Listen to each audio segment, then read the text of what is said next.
All right, I'll call the Willington Board of Education Curriculum Committee meeting to order. It's 4:34 on June 13th.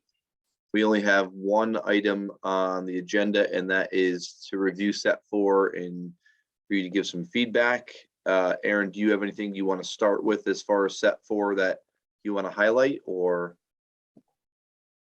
Not specifically, because it should look very similar. Yeah. Okay, so questions around anything, around any of the texts, around what you saw for resources, feedback?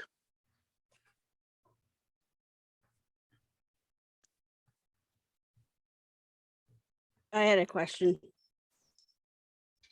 I was just wondering, because of some of the conversation and concerns at our meetings about the book, Out of the Dust in the grade 4 reading, what that's being used for. I didn't get to study the entire unit to see where it was being used, if it was being used as a mentor text for just a particular part.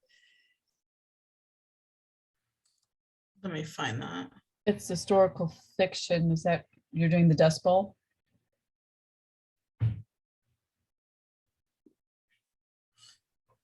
It's in there as a mentor text. Yeah, which unit is it? Grade It's, 4 reading. Unit No, two? unit 3. Unit 3, historical fiction for Okay. clubs.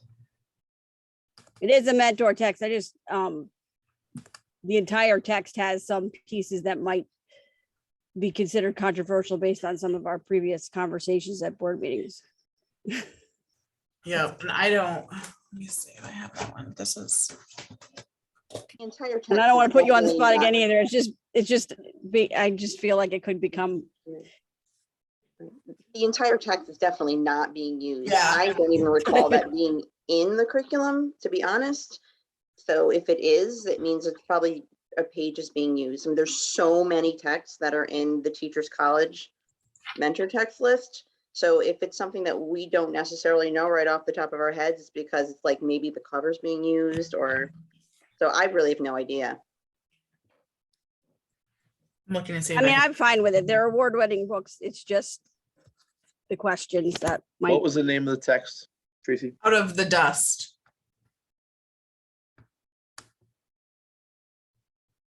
I have not read that book, just the description on, I couldn't remember if it was on Amazon or Goodreads. There were some parts in it that might be.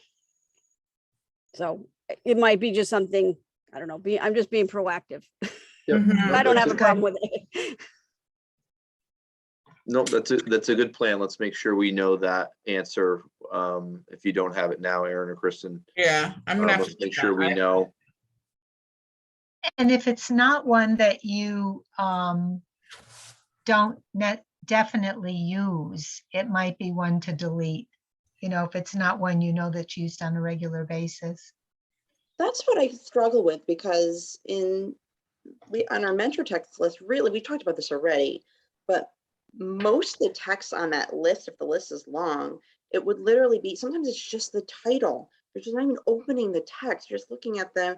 And so you think about kindergarten through 8th grade, and there's 4 reading units, 4 writing units, and then you multiply how many books there are, and it's like, I mean, it's the texts that are being used throughout the entire unit. I mean, we could, but the ones like that, it's hard to answer to every single little itty bitty text that's is on these lists, because it's hundreds.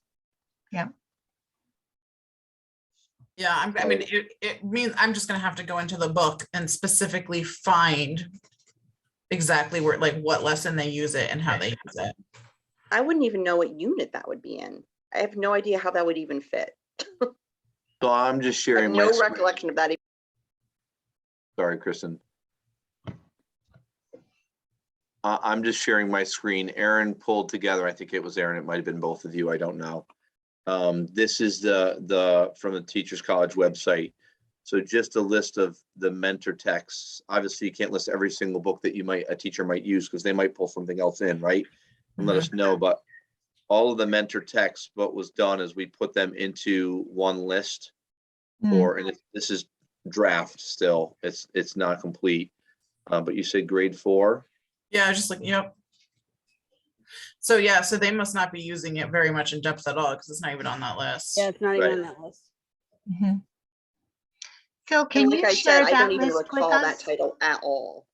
Usually at least recall the title, maybe not remember how it's used. I have no recollection of that title being in our curriculum at all or ever being used. Yeah, it's going to be one of those reference points, you know, in the page, here, I can pull up an example, like, you know, can you guys see? Oh, no. No. Not with my fake background.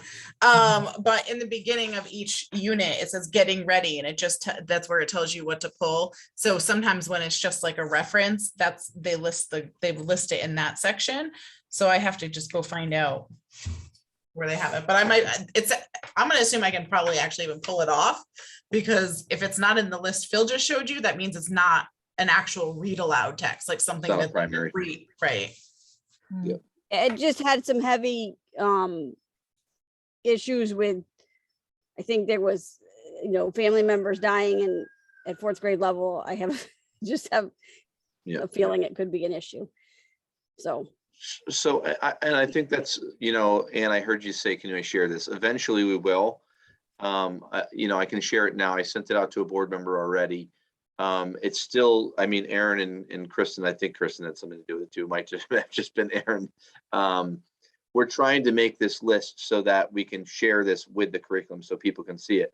But to the point of, if it's a reference, we don't need to list it as a mentor text that we're using as a primary. Like, that's the list of books that we want to list are our primaries. Because I think that's where sometimes we get in the weeds where, someone has a fantastic title and it's a really controversial book, but we're literally just using it for the title. I don't think that's something that we want to share out. Yeah. Because it's confusing, right? It's confusing that someone thinks we're using all the text and the content from the book when we're just talking about, if you were going to read this book, what do you think it is? And so, those are some things, Aaron, that we can continue to take off as we go. But so and as here, go ahead, sorry. so I was gonna say, so here's the dilemma with that, because this is when I was making that list, I started to get into this. These curriculum documents are for teachers. I included all of these titles, even no matter how minuscule they were, because to know that what they had to pull in order to get ready for their unit, even if it's as simple as let's look at this title, I wanted them to be prepared and proactive. Yeah. If now the purpose of these units are to dissect resources, No, then I don't want to put all of the titles in the curriculum plans. Aaron, my point is, and this is a communication thing with parents, is that the controversial books where there might need to be some dialogue at home, and some understanding of what we're doing in school, those are the books where I think if that will, someone sees a controversial title, they happen to know it, it's on a banned book list. And I'm not saying we banned the book. That's not my point. Right. What I think is we're clarifying that we're using page 68. Here's why we're using it. And those are things that, again, don't need to be part of our primaries. I'm only talking about some of the books that people may see as controversial. That is a better way to handle it. And I'm not saying we're hiding it, but when the mentor text, my explanation would be, we're using 95% of this book, right? We're using all of it for read aloud, or in small groups, you're expected to read the whole text. But if you're going to read 3 pages of something where, there's terrible content and other pages that we're not even addressing, it's not part of what we're doing, it just happens to be what we're using as a resource, that doesn't need to be as a primary resource. And maybe that's, something that we can write next to it is supporting resource title. I think that's a way to settle people down, because there are a lot of resources out there that people get nervous about because they don't know what we're doing. A teacher would know, and I guess this is where we get into without having to publish every piece of curriculum, when you publish a book list, it needs to be relatively accurate for what you're using for everyone for all the content, 95 to 100%, if that makes sense. Yeah, but I totally understand and agree, Phil.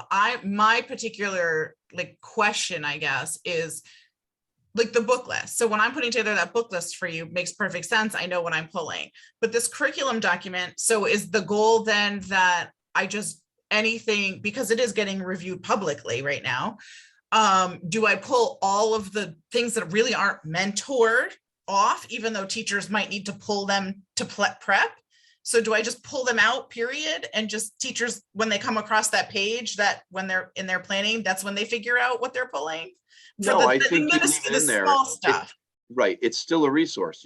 And this is my opinion, you still want to use Out of the Dust for whatever purpose it has, as long as it's appropriate, right? Isn't that the goal? But the idea is that, you know, the massacre that happens on page 78 to 100, the kids, we're never reading that. That's not the point of it, right? That's where, you know, we want to be clear about what controversial topics we're addressing, and when we're addressing them, what resources we're using, and what we're not. And so that's the hard part. I don't think you take it out of the Curriculum manual, because it's still a resource for teachers. It is a resource. The point is, if we're not using the full resource, it should not be listed in the mentor text section. That's my opinion. I don't know what the board members think, but. So you're saying put them in a different section? Yeah. Like a teacher resource content. section? I'm saying the book list you have doesn't include that book. That should send us a message to say, we're not reading this entire book. We're Right. only reading a portion. But eventually, if someone asks a question about a book, we should be able to say, we're only using it for this. So it helps a teacher, right? It helps a teacher. So if a family member asks about something, that we are then arming our teachers with the information to say, we're not reading this full book. It's only pages 90 to 92, and it's for this purpose. That helps, right? I don't think you take it out of the curriculum documents, because it still has to be a resource. It's part of the program.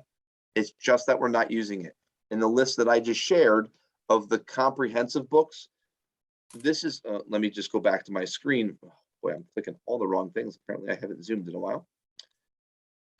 This entire list here, I would expect this grade 2 list is, you're going to read these cover to cover or pretty close.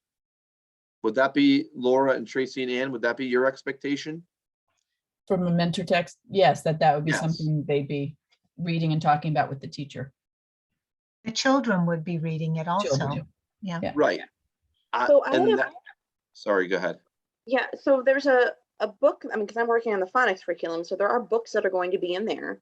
And there's a book that I was working with today, and the teacher wouldn't read the whole book, but it's the crux, I mean, without it, like, it's the crux of the entire lesson. But it would be a book that, I mean, it's very well known by many people, and they might see it as violent, but I would like, but the pages that we're using are not the pages that are violent. They're like the hero story part of it, and then the blood and guts part we're leaving out.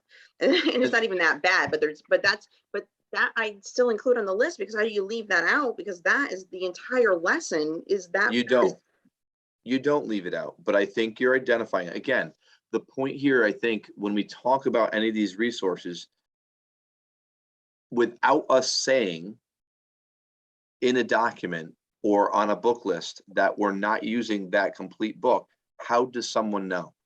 They don't. And this is a public document. They can review it. Yes, it's written for teachers, but we want to give people information. And it doesn't have to be done today. But as we go along and people are using it, if we're just using a portion of it, that, you know, people need to, I think it's fair for someone to have the information, like, we're not using the, you know, the portion that you were just describing, Kristen, we're using this portion, and this is the hero portion. That is important information. That's what sets people's mind at ease, because they, without that information, they think you're using the full book, right? You could possibly even cite the pages or the chapters, because it sounds like you know exactly what part of the book you were just talking about should be read. So you could, in parentheses, put chapter 1 and chapter 2, or pages 35 to 50. Yeah. In the books, Kristen, just so you know, in the books we've added, like for instance, the betrayal of the Japanese Americans, I specifically cite chapters 1 and 3. So like if we put them in there and it's only a part, I do specify that. The Teachers College, I didn't, because Teachers College just talks about them as resources and doesn't, unless I go into every single, I'm gonna have to go back and flip through every single lesson to find out what pieces are actually used, because they don't have an overview like that. They just name the title. And maybe teachers could do that piece. The first year they're using the curriculum. Maybe you could say, well, when you're teaching this unit, would you mind just citing the pages that you used, so you don't have to sit down and look at every single book and do that. But I mean, it is a working document. So maybe the teachers could kind of help out that way. In the meantime, I don't know about presenting it to the public and all that, but I think down the road, that way you could have it cited, and then they could see that it's only the positive, well, it's all positive in a book, but the nonviolent or controversial parts of the book. Kristen Stevens, I'm gonna put you on the spot. Could you pretty closely, and maybe Aaron, you can too, I don't know, but I have a feeling that you could probably look through a bunch of these titles pretty quickly and go, so this could be a little controversial just because I know the book, but we're only using this, and add to the list that Aaron already has, and but say page 50 to 52, or just, even if we just don't even list the pages and just say small portion. And if someone wants more information, they can get more information. So are you asking like that? I'm not sure I completely understand. You're just saying like, so for anything that doesn't already have that, to go and. Yeah, like Aaron, I can see in grade 6, I can see it says chapter 1 from A Wrinkle in Time. And that's all that's being used. Chapter 1, I can see that on her book list. As we build that book list out further, where someone's identified what they feel, wow, that's a controversial book, I don't want my kid reading it, that we could build out, like maybe we are using the full book, right? But we share that. If there's no identification of anything other, we're using the full book. But if someone says, well, I don't want you to use that title, and we say we're only using 2 pages and it's the introduction and there's nothing in those 2 pages that's controversial, I think why not identify that if we can as we go. And to Ann's point, as we make this book list, Aaron, don't go back into the curriculum to change that, because the teachers are going to know that, right? The book list is for really more for the public and for them to see what we're using for resources. And if we can continually update that as we go along and we identify things. But I guess my question back to you, Kristen and Aaron, is couldn't you identify pretty quickly some of those, like you just named the one book title right off the top of your head, Aaron. You probably know a bunch of those already. And most of them, the ones that are typically controversial, yes, but I have to say there have been some surprises for me too. So outside the surprises, yes, I could. So we name the ones that we know. Yeah. And if there's a surprise coming out, then we address it as it comes up. And if it's something that we feel like, no, this is not a controversial topic, the board has approved that. It's just setting people's mind at ease so they know we're not using there's some pretty heavy topics especially as we get, into middle school, there's some pretty heavy topics. I understand from a parent's perspective, they would like the opportunity to have a conversation if it's going to be discussed. I respect that. If we can give people a heads up that, yes, it's in this book, but we're not reviewing it, I think they take a deep breath and go, okay, thank you. We've given them that information. Does that make sense? It does. I mean, my only question is just like, controversial is a little bit subjective. Like, so what, like, I might consider to be controversial is quite different than maybe even the people that are on the Zoom right now think are controversial, and what the public might think is controversial. So I mean, am I putting myself in the shoes of the most concerned people in the public, and that's what I consider controversial? Because, you know, for me, like, I don't know, my definition is different. Yeah, And it is different, Kristen. I don't mean to cut you off. It is different. However, you're very aware of what books may cause some questions. yeah, There's no subjectivity about that. It's already either come up, or you can go, wow, there might be some community members that might struggle with that complete text with the Mhm. content. And we put it on our list to show them what we're using or what not. So they understand that we're either using this full book or we're only using a portion. So yes, you might not think it's you know, an issue, but you could quickly identify, and you already have. That's why I know you both have these lists already. And Mhm. maybe you've had a couple surprises, Aaron, in board meetings, but for the most part, you know, you could identify that. My opinion. Do you Yeah, think so that would set people's mind at ease?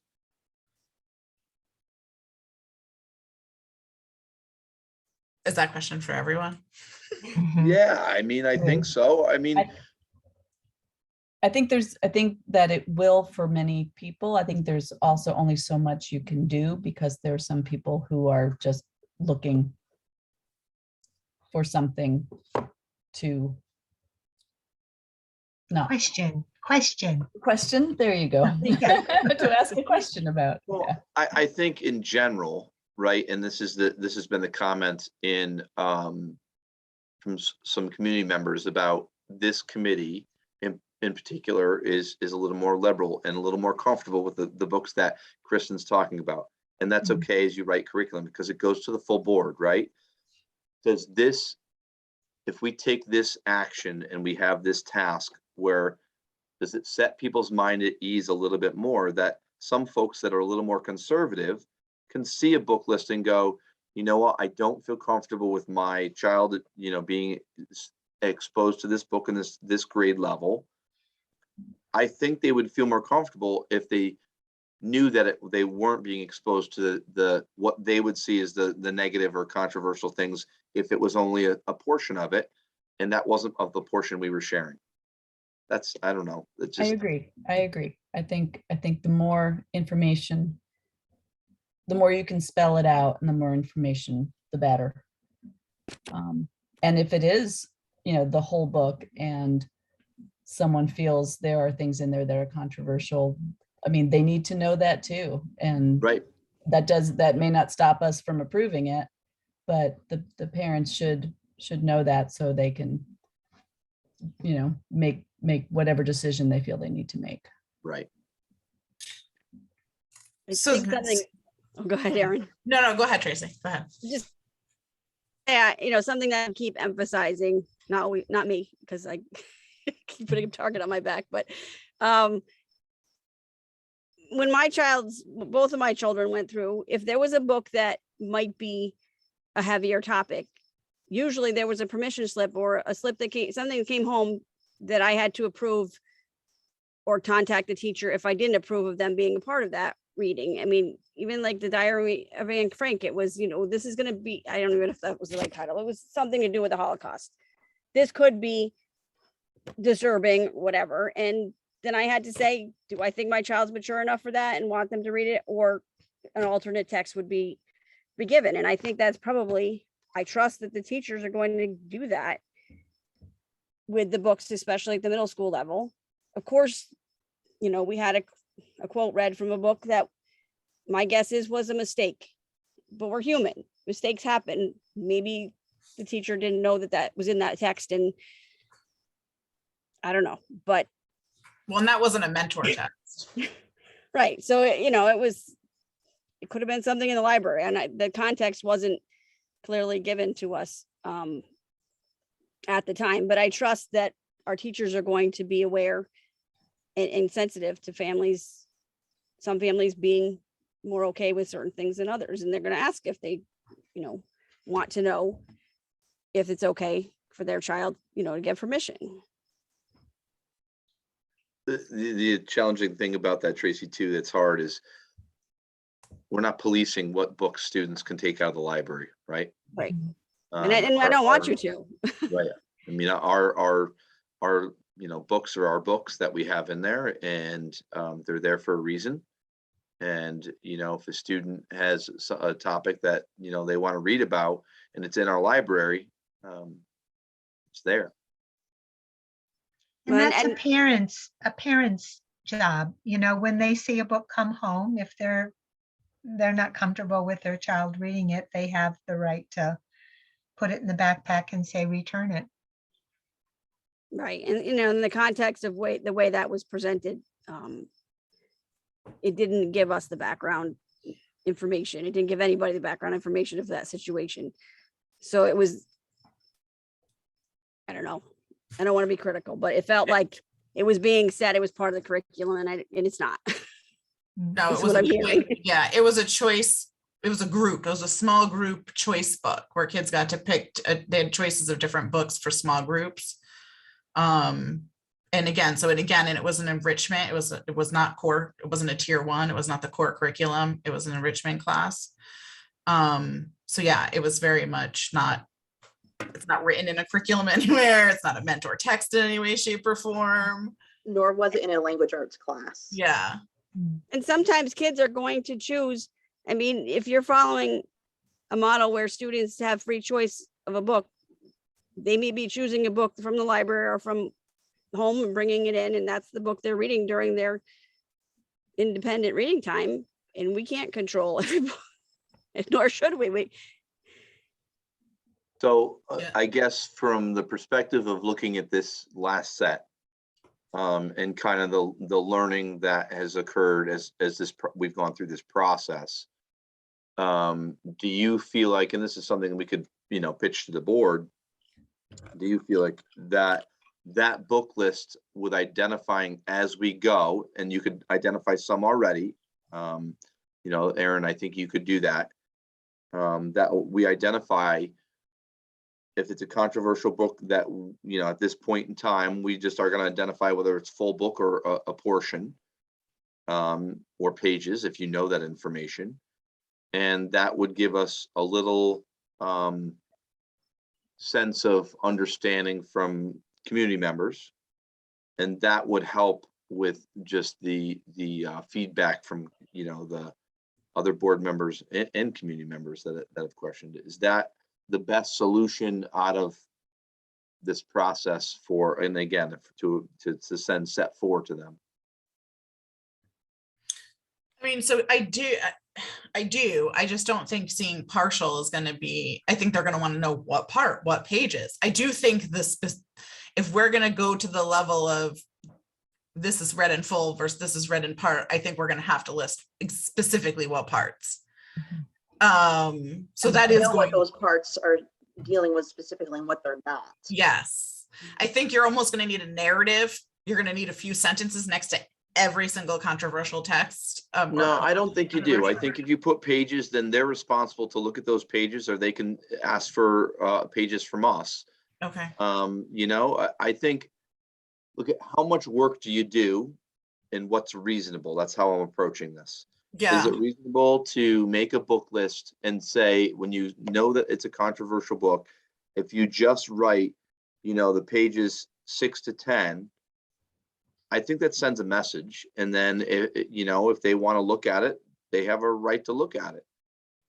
If they want to see the full book, they can. But that's, I think it establishes at least, I agree, Aaron, it's a little more specific. And maybe that's something, more of a summer project or over time as people live it. But I still think we could list those books right now. I mean, you could probably give me 10 off the, that someone might see as controversial, and that, it's either a full book or a portion, and identify what it is. I'll be quiet though.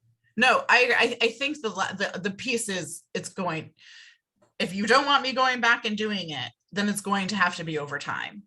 Like it's just gonna, and for me to go back and do it, I'm willing to do it, but it's going to take a significant amount of time because it does mean me flipping through a lot of units to find those specific pages. Probably almost every unit as somewhere. So because again, there were, like I said, there's and again, I guess I would love to, before we do launch into this too, to really define controversial. I know that Yes. just because It's I'm really really, I know it seems like clear cut and some things are Not. clear cut, but there's been so much that has come up that I would not call clear cut. Like truly astounded me. Like, so like if you're talking about just the clear cut ones, like your Holocaust and your, you know, the you know, violence. The violence, yeah. Yeah, like that, okay, that's easy Mhm. enough. Like I can, but some of this has not been so clear cut. Because now there's so many things are political. Yeah. Diverse family structures, is that considered controversial? I mean, and what message do we send to a family that has a diverse family structure if we're considering that controversial? It's not. And that's where I'm struggling right now. So what message are we sending to, yeah, it's just that the more diverse population, if we're labeling things that might be diverse as controversial, I don't consider that controversial. Everybody, we all are welcome in Willington. I was surprised when the refugee book came up, you know, where they talked about the three, I had read it with my granddaughter, you know, the 3 different examples of refugee families, you know. I thought that was a wonderful book. And that came up during the discussion. One of the best books I've ever read, one of the most powerful books I've ever read, and one of the most popular books in Hall Memorial School by all kinds of different kids. It's I don't know how, I really don't know how to define controversial. I really don't. I'm gonna need some work on that. Well, I don't think you need to label them controversial. I agree. I think we simply need to say they're going to read this whole book, or they're only going to read 77, 78. I just got, because I know a couple times we've brought up the possibility of maybe sending home permission slips. That's come up a couple times in different conversations, and it did sort of just now. And that's where I get concerned, because that's where it's like you are specifically labeling a book as controversial, and then that could get dicey. Where I've seen that is if there's foul language used. That's okay. So you know, like The Martian. Yes, okay, that fabulous excessive book, violence. So what we really do need to define controversial. I really think we do. I don't mean to be difficult, but this is really this is tricky. I can see that. Yeah. And then I don't want it, you know, because then it looks like, well, we didn't call something controversial, or we called something controversial that shouldn't be. So it just put, you know what I mean? I do feel a little bit like I would like just some help define it. Like I said, define what controversial is. We can go through with our fine tooth comb and do what we need to do. But I'm wondering if controversial is the wrong word, and what we're talking about is more age appropriate. That's, you know, at what age? Like that. At what age is it appropriate to include foul language? At what age is it appropriate to deal with heavy topics like? And then I have another question. And then who defines that? Yeah, that's the other question. So that's because that's a question that's come up. So if the American Library Association, so a book that's been called into question was considered not age appropriate by maybe a parent or by Common Sense Media, but by the experts at the American Library Association, they do consider that age appropriate. So who's the authority on age appropriate? This is not easy. Good point. And there's the maturity of the children. You know, you have a huge range of kids that way. Maybe just hard. Maybe just putting on that book list, or you know, on whatever, when it's being presented and discussed, just reminder that we don't use all of every text in its entirety, that some of it is just the beginning, because I think people forget that, and there's some members of the public and the board who are reading every book thinking it's all being presented, and they don't understand how these types of lessons are presented to students. if you haven't been sitting in a classroom to watch, you know, a mini lesson to see how it's presented, you're not going to understand that. And that's the tricky part, because we're writing a text, you're writing a text for teachers, yet it's being shared with the public, you know, during our meetings. And that's the, the crux of the matter that keeps getting confusing. And it, yeah, see right there, it is right there. So, you know, but as we begin talking about each of these units, just reminder again, I don't know. There's always going to be, as Phil has mentioned to me before, there's always going to be that 30% who are going to question, no matter whether you gave them the moon and said, here, it's yours to keep in control, right? Which is why, like, that's why I added that note there, because I do really feel like the best answer is individualized based on what the concern is. Like, I just feel like, and I know that we're trying to circumvent some of that, but I feel like based on a lot of what Kristen said, it gets so ambiguous in terms of how to define controversial, how to define age appropriate, who's the expert in age appropriate, how much information do we, I almost feel like we either need to take, and for each single resource, say whole, what pages, I think it needs to be every single one or almost none, because then we are defining controversial ourselves, or we're defining this, we're trying to define it ourselves, or we just leave it like with a note like that, where, you know, if you have a question or a concern, reach out to the curriculum director, your teacher, and we can give you the exact context and exactly how it's used. Personally, I would have an easier time looking it up and addressing it like that way, because then I can actually like have a conversation, or the teacher can have a conversation and say, this is exactly what we read, this is how we use it, this is the objective of the lesson. Because so many times those books are being read for an author's perfect, a writing craft, right? Something that has pretty much little to nothing to do with the actual content. It's around the skill. Well, maybe the thing to do is start with the asterisk, you know, and the only reason you're putting the asterisk there is not because it's controversial, but only because you're only using one chapter or 3 pages. So the asterisk could indicate that only a portion of this book is used. And you use your example about, you know, the author's craft, and so people understand that there's other ways to use books beside reading it from beginning to end. And then as time goes on, if you do want to be specific about what pages, what chapter, as the curriculum is growing, you know, and people are using the curriculum and able to insert that type of thing, you know, you could do that. And that way, you know, and you know, I noticed the list you put up, Phil, is that the controversial list, or is that just the list? Because what's controversial Yeah, about the brown list. No, bear? that's the list. That's the list. That's the mentor That's text. the list. Okay. Yeah. Okay. Yeah. I mean, you could even build a case for that, you know, brown bear, they're different colors, you know. So anyway. As far as page numbers, Yeah. like chapters work, but the thing that's difficult about page numbers is that Oh, picture books don't have page numbers. or And publishing. also in chapter Yeah. books too, like with different editions, you're not going to have the same page number. So you could open up Out of the Dust. You can, it's an older Yeah. book. There's multiple editions of that. So like, I just know that from like trying to put kids in a book club, and you can't do page numbers with book clubs if you don't have the same exact edition of a book. It gets very confusing. Yeah, So that's just another thing that can be tricky. So they can, so it might say pages 16 to 18, which is fine. But in the next edition, it's 18 to 20. And then, oh my goodness, 18 to 20 has something we're not using. That is, quote, terrible. controversial. Okay, so I'm gonna play the other side of this, because I've heard a lot of no, but I haven't heard anything proactive. So if I'm the parent, you still, and you guys can ask me to define controversial all you want.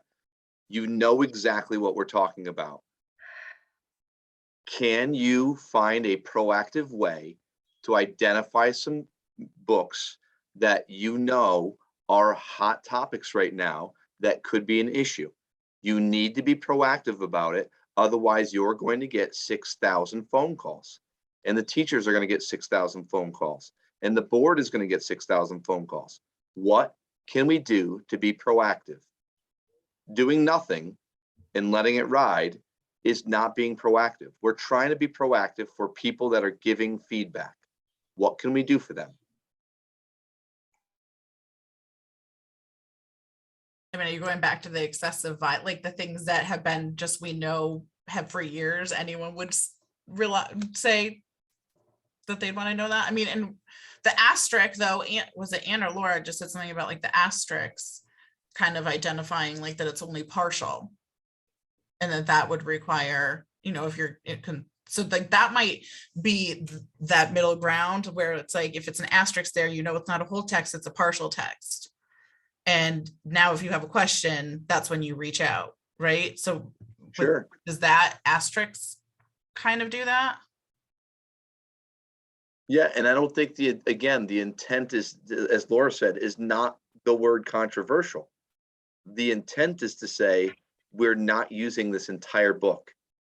We're using a portion of this book. It could be the cover, it could be a line, it could be the entire book. But if we identify that book as a partial book, that to me sends up a red flag for that person to say, hey, I want to learn more. What, and you know, we could provide more information. But I mean, in the end, let's face it, I understand what you're saying about page numbers, Kristen, but there are page numbers in the workshop manuals, right? That's a good question. I think there are. I was like, I know they'll actually, a lot of times they write the phrase, they write what to read if it's only a part. But yeah, I no, really they're, don't know. I mean, if they do Italy- with whatever edition they happen to be Yeah. using, it wouldn't be, they have a book in front of them and usually they'll have it in their trade pack. So they'll put the page numbers of whatever book happens to be in their trade pack that they're marketing with their manual. So yes, if they Yeah. do, that's why they would put page numbers. And But I mean, it's easy. chapters are consistent. You can always count on a chapter. So Mhm. even Exactly. if That's you what were I to always use say as chapters, very chapter rarely one page numbers. and then begin, you know, begin the line, the sentence, ... and then end the set, you know, end the end of the section you're using if it's within a chapter. So it doesn't involve page numbers. Yeah, and I mean, Chapter. it's going to be very rare that if we name a chapter, there's half the chapter that's okay, half the chapter that's not. But if that's the case, then we just specify this is what it is and this is what it's not. But I don't think there's going to be too many of those, so that's not an issue. I think just to kind of reiterate, I think the other thing that's really important about those partial texts is that you make it really clear that you're using it to teach, you know, like author's craft, or if you really point that out, and not that you're avoiding bad sections or do you know what I mean? It's more of an instructional reason to use the partial text than, you know, than avoiding anything controversial We are back to kind of a with your narrative. asterisks. So we're back to kind of a narrative with designating partial text where it is and purpose. I think the That is asterisk being would, proactive. Go ahead, sorry, Tracy. it just seems like the asterisk might be a good place to start. And then that, like Phil said, would prompt if someone has a question to ask the teacher or the curriculum director why it's being used. And I mean, honestly, we need to be proactive, but how many people are going to read the curriculum in its entirety? I don't know. It's a lot. Yeah. It's a lot for us that are on this committee and for the board to read. I can't see that parents have time to sit there and read this entire thing. No, I don't think that's the point, Tracy. I think the point is, you know, when your daughter comes home and says to you, we read this book in class today and we talked about this. I think that's where that parent would like the opportunity to know that content ahead of time, you know, or have the opportunity to. I makes agree. sense. Not everyone's going to look at that. What they're going to do is take, in my opinion, they're going to take our book list and they're going to compare it to a banned book list. And they're going to look at things like that, or they're going to, you know, get feedback from other people, or they're going to go into our book list and they're going to compare it online and see what their readability is. Sorry, I have a fly in my house. It's driving me crazy. You know, what level it's supposed to be at. Why are you using it at 4th grade? It's, you know, it's a 6th grade book type thing. When there's situations like that, where that might be a piece of it. I think that's the, I don't know, maybe the proactive portion of it, so that the parent has the opportunity to see that before their kid comes home and says, today we read.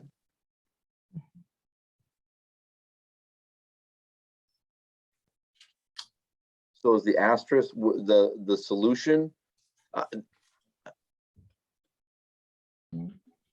for partial? I mean, to me, it sounds like that. I mean, and then over time, getting more specific is a possibility. You know, like as teachers work through this, if we just have them notate, you know, or ourselves, you know, as our writing load lifts, we can possibly loop, you know, we can loop back and get more specific. So it's not that can't get done. It's just we need time to get that done if you want math and science to come out. Right. And we do. Fine. Mhm.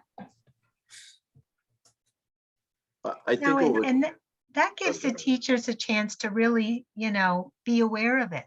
You know, exactly which part of this is best for making the point that I'm trying to make. You know, as they use it with their children, and they can help identify the best part for each purpose. I think our classroom teachers also need to have this information. So they're aware, hey, this is some heavy content coming up.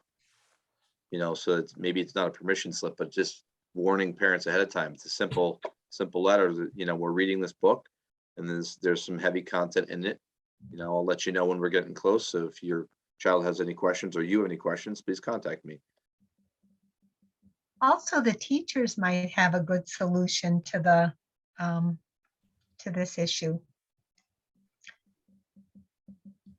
Just a thought. Like they have nothing else to think about right now. The end of the year.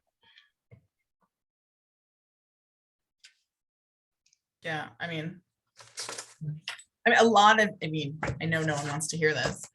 These have been being used for almost 10 years now. So I have to say, any ones that did have issues, and teachers are actually very proactive about this. And I will say that, because even coming in, when I was just, when I was working on this translation from the book into the document, I had both the 5th grade teacher and I want to say the 7th grade teacher reached out to me and were like, nope, we changed these texts because, or this, just so you know. And so we switched them in the document as well. Or one grade level had said, this has come up, but we've continued to use this text after this, but just know that this has been brought up. So, they're very aware of it also. And so things have been changed over, anything that has come up or parents have been raised, if they've ever raised anything, things have been shifted. So I will say that the teachers are very aware of this and they do address this. And I know 5th grade, when they did Lions of Little Rock, I think it was 5th grade. Is it 5th grade, Kristen, that did Lions of Little Rock? They did have a talk, and I believe, with the children first, and, I believe parents knew. And so, it is something they were already practicing. So it's not like we're asking them to do anything else. It's something they're already doing. In the curriculum, when you taught, you explained through the bends very clearly how the books are being used and the kinds of questions they're being asked and activities that go along with them. It's very clear. For the books that you're reading, more in depth. Yeah, the ones that Kristen and I have added, we did an extensive review prior to putting them in. We're very specific about what pieces we're using, and we can speak to the nth degree about why we included them, how we included them, how they're being used. The ones that are a little bit, that taken me a little more time to answer are the ones that I just have been being used out of TC forever, that I just put in there because they were already being used. Because they were recommending them, right? Yeah. Yeah. That's your another defense, there's a criteria, lot of- what they recommend. Right. There's a lot of things in the media right now about TC, and it's not necessarily favorable, and some parents and family, community members might be aware of that. Yeah, which is ironic because it doesn't have to do with their resources. That has to do with not having a skills. very discrete That's the phonics, controversy right? there. Yeah. And we're doing exactly what they're being criticized for, and that's Yep. including the science of reading, right? Exactly. Exactly. Mm. Yep. All the pieces that TC is missing, we're supplementing. Mhm. Yep. Anything else for this set number 4? So takeaway, just to summarize, takeaway is asterisk for now to denote partial versus whole on the big book list. Definitely on the mentor book list. Are we doing that? Am I doing that in the curriculum document as well? So just the mentor book list that you have that That's made. I'm Yeah, shaking okay. my head no, but that's up to the board. I think that it's for the book list, and someone Yeah. can reference the book list. Why go back into the Okay. curriculum? I think that's a waste of time. Okay, so and then over time, we can have teachers, we can get more specific with the pieces. Laura, Tracy, and Ann, you okay with that? Yeah, I'm fine with that. I was just trying to think ahead to the meeting, what might come up. Since we don't necessarily get a heads up ahead of time, what might come up. Yeah, and Phil, I know you had asked, but I'm just wondering, so, I mean, I guess it doesn't matter, because I was like, the pre-done questions would be huge. Like knowing what questions are gonna come up so that I can. I can know what only I have ask. pulled up. When I send set number 4 out to the full board, I'll remind them of that again. Because I mean, I would love to answer the questions. I just can't when they come up in the moment like that to just try to find which page, it just is not possible. No, I'll send that when I send the full set again, because it's going to go to the full board probably tomorrow. As long as this group is okay with that, then they'll be able to, I'll remind them to ask questions in advance so we can get some answers. Are we approving set 3 tomorrow? No, 3's already done. Okay. This nothing- curriculum's not on there, is it? Yeah, nothing I'm tomorrow. I'm jet lagged. it'll be July. Did I miss one? Nope, it'll be July. Will be the next one. Your Okay. meeting is long enough tomorrow night already. And that will be this 4th set will be July. Correct. So Correct. So they everyone have will a have a month to month look to at look it. it over. Yep. We gave Okay. them some extra time because of our timeline and the fact that they, as long as it's approved by the start of next year, that they'll have all of ELA done. And Phonics is kind of following the approval of these 4. Is this the end of the LA, the set 4? It's Unless the end Erin of, decides she wants to write another one. well, no, it's But not the end of- phonics. Right. It's just the Right. LA. Okay. Yep, phonics is still in development. Pacing schedule for that is all grades will have their first units, obviously by the start of the year. With the full completion date of phonics, I believe we said like the beginning of February to complete the rest of them. And we're doing it just so Kristen, do you want to speak to what you're doing with phonics? Yeah, so the phonics is sort of the opposite of what we're doing with the reading and writing. So the reading and writing, we're infusing the science of reading, but with the phonics, the science of reading is already there. So we're bringing in some context to it. So it's not just dry phonics drilling day after day after day after day. So for example, I'm working on a 3rd grade unit right now, and just bringing in a lot of with like the history of the English language and some cool things just to get the kids really hooked in and interested in the skills and the morphology and the vocabulary, kind of the structures that they're going to be encountering in the program. I'm seeing some really, really good 2nd grade phonics coming home. And as a 1st grade teacher, I can really appreciate it. So very thorough, really breaking it down into all the parts, which is wonderful. Yeah. And that's not Okay, good. necessarily what's in the curriculum yet, because it's not written. However, I'm certain that's coming from the training that the teachers are getting through letters. Yeah, I can see it. I can see it in what's coming home. So it looks great. Okay, so then this will go out to the full board. And I'm not gonna send the book list to the full board yet. Unless you want it. It's still kind of in draft form and just keep plugging along at it. And I Aaron, need to maybe, still add the asterisks. So yeah. yeah, no, I sent it as just as a member that had requested some information, just to give some information. But I think from the standpoint, I mean, it's a public list at this point because it's FOIable, but you know, it's a work in progress is Mhm. how we're looking at it, so. Right? Okay, anything else? I really liked the video about the man with one leg who had rode his bike. That was, Emmanuel's dream.